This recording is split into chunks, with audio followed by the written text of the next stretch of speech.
It is a Saturday afternoon, and for the first time in years, you feel a profound sense of peace. You are driving away from the city, leaving behind the noise, the cramped apartment, and the constant gray hum of the urban concrete.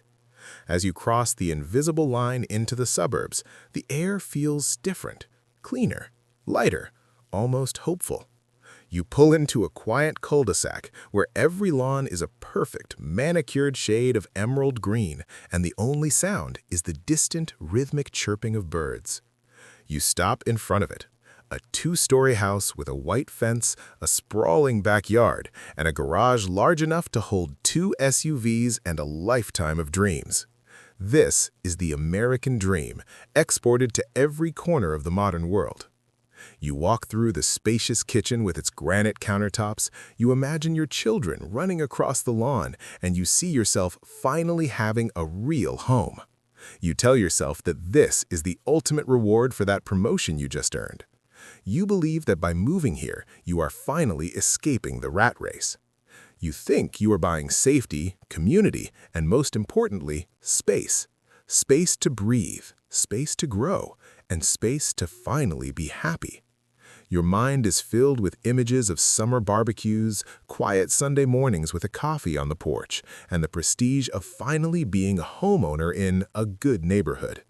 You look at the mortgage papers not as a debt, but as an investment in your family's future. You feel like you have finally graduated from the chaos of the center to the serenity of the perimeter. You are convinced that the extra 30-minute drive to the office is a small price to pay for this level of tranquility. You feel a surge of pride as you sign the documents, imagining the look on your friends' faces when they come over for the housewarming party. You feel successful, stable, and for a fleeting moment, you believe you have finally found the exit. But what you don't see is that this house isn't a sanctuary. It is a sophisticated biological and financial trap. You don't realize that by moving further away from your work to find freedom, you have just increased the gravity of the system on every single hour of your remaining life. You are smiling at the flowers in the front yard, completely unaware that you have just volunteered to become a full-time servant to a pile of bricks and a patch of grass. But here is the forensic truth that the real estate agents and the bank commercials will never show you. The suburbs are not a place to live. They are a high-performance machinery designed to shred your time and liquidate your freedom. At the Exit Lab, we don't see a dream home when we look at that two-story house in the cul-de-sac. We see a specialized biological trap. You think you are escaping the city to find peace, but mathematically, you are just increasing the distance between your life and your liberty. Every mile you move away from the center is a mile added to the commute tax, a tax that isn't paid in dollars, but in the non-renewable currency of your heartbeats. What if I told you that the space you just bought is actually a vacuum that will suck the life out of your week? You've been sold the idea that a bigger house equals a bigger life, but in the physics of lifestyle design, the opposite is true. A larger house is simply a larger set of liabilities. It is more surface area to clean, more lawn to mow, more gutters to clear, and more systems to fail. You haven't bought a home, you have effectively hired yourself as an unpaid full-time property manager for an asset that belongs to the bank. The shocking reframe is this: the suburban dream is a tool used by the system to ensure you never have enough margin to quit your job. By moving to the perimeter, you have made yourself more dependent on the machine than ever before. You now need a more expensive car to handle the miles. You need more fuel, more insurance, and more maintenance. But most tragically, you have surrendered your most valuable asset, your transition time. Those extra 30 minutes you dismissed are actually an hour a day, 5 hours a week, and 2,500 hours over a decade. That is a full year of your waking life spent staring at the brake lights of the car in front of you, breathing in exhaust fumes, while your children grow up in the space you aren't there to enjoy. The system wants you in the suburbs because a man with a 30-year mortgage and a 2-hour daily commute is a man who cannot afford to rebel. You are not a king in your castle. You are a captive in a gilded cage that requires constant, exhausting labor just to keep the gates painted and the grass trimmed.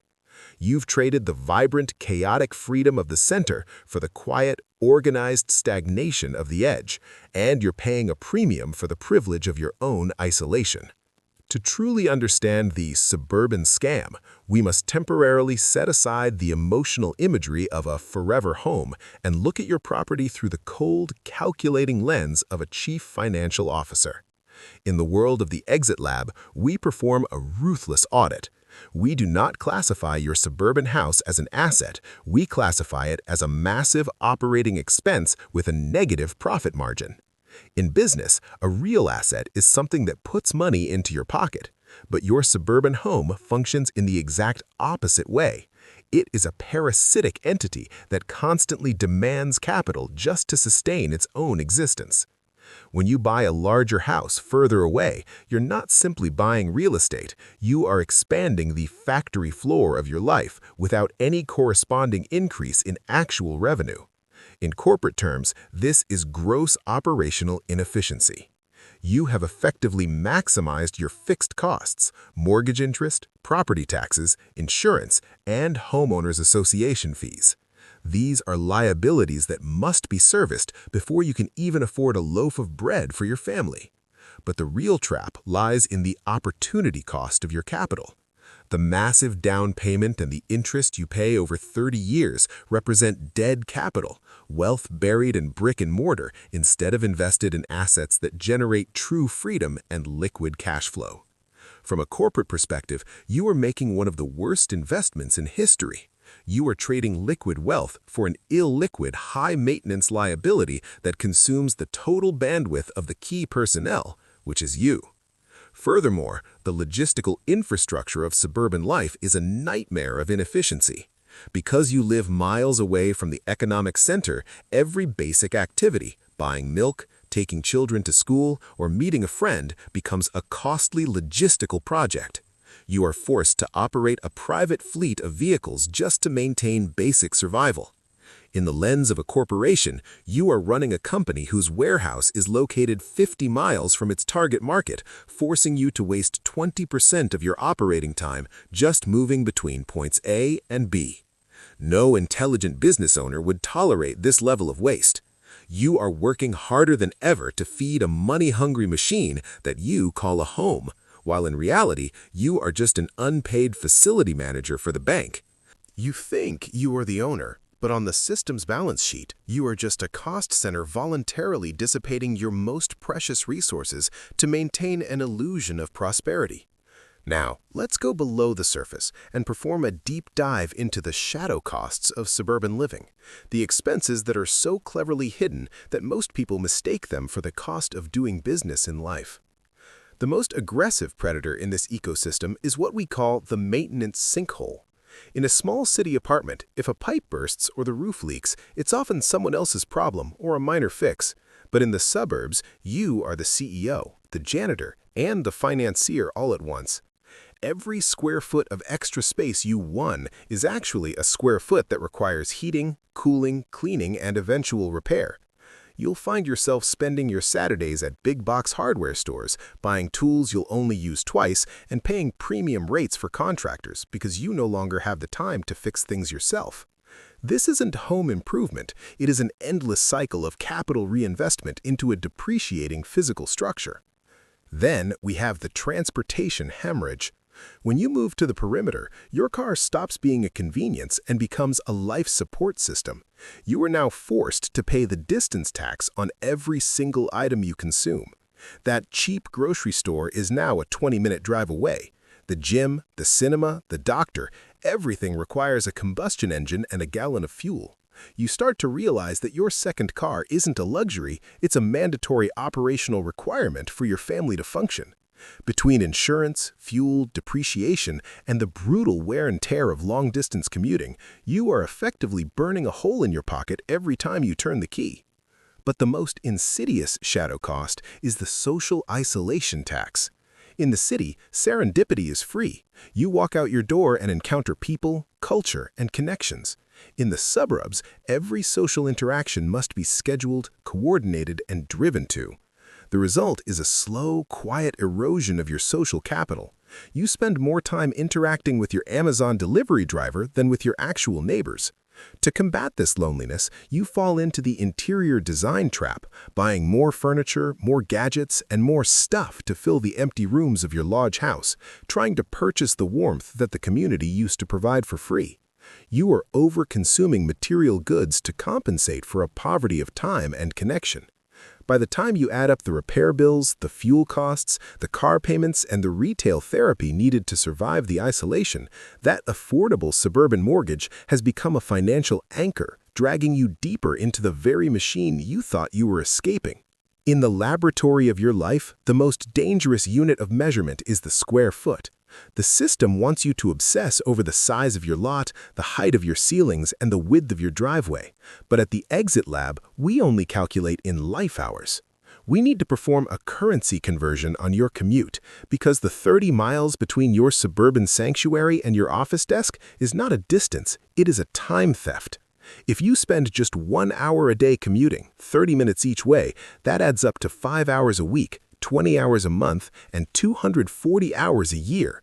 That is 10 full days of your life spent every single year inside a metal box staring at a gray road. Over a 20-year career, you will have sacrificed over 200 days of pure waking existence to the asphalt.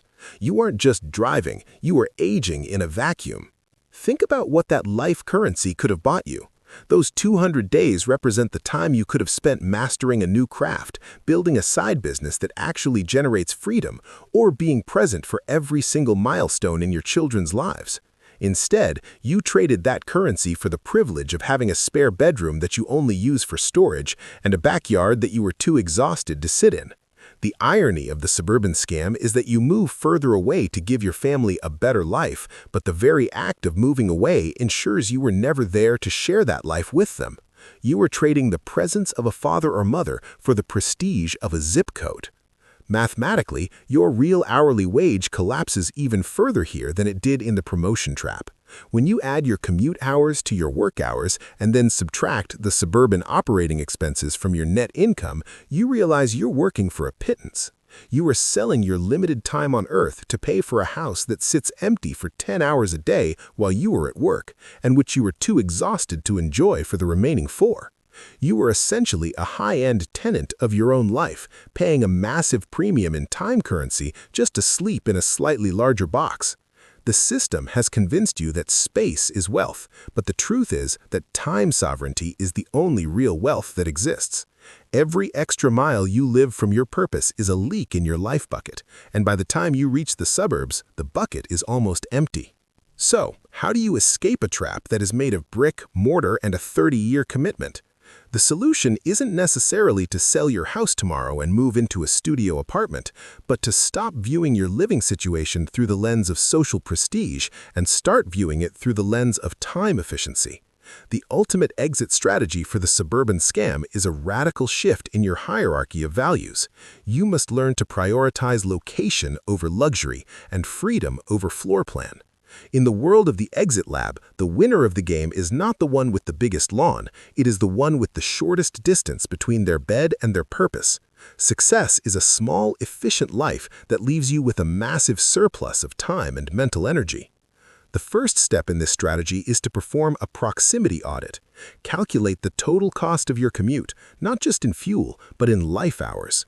If moving 10 miles closer to the center costs you an extra $500 a month in rent or mortgage, but saves you 40 hours of commuting time, you aren't spending more money, you're buying back your life at the rate of $12 an hour. That is the best investment you will ever make. You must stop thinking of your home as a dream and start treating it as a strategic base of operations. A smaller, more expensive home in a walkable area is often mathematically superior to a large mansion in the perimeter because it eliminates the shadow taxes of transportation, maintenance, and isolation. The second step is to embrace low-maintenance sovereignty. Every square foot you don't own is a square foot you don't have to clean, heat, or fix. By ruthlessly downsizing your physical footprint, you are upsizing your life margin. You are freeing up the capital and the time required to build assets that actually pay you to exist. We want you to stop being a servant to your property and start being the owner of your schedule. Look at your large house and ask yourself, how much of this space am I actually living in, and how much of it am I just working to pay for? The goal is to reach a state where your living expenses are so low and your proximity to your life is so close that you no longer need a high-stress promotion trap job just to stay afloat. You want to build a life that is light enough to be mobile and efficient enough to be free. The system wants you anchored to the ground by a heavy house and a long commute because a stationary target is easier to control. But when you optimize your margin and reclaim your hours, you become a moving target. You become sovereign. This is the Exit Lab. We don't just show you the cage, we help you find the key to a door you've been standing in front of all along.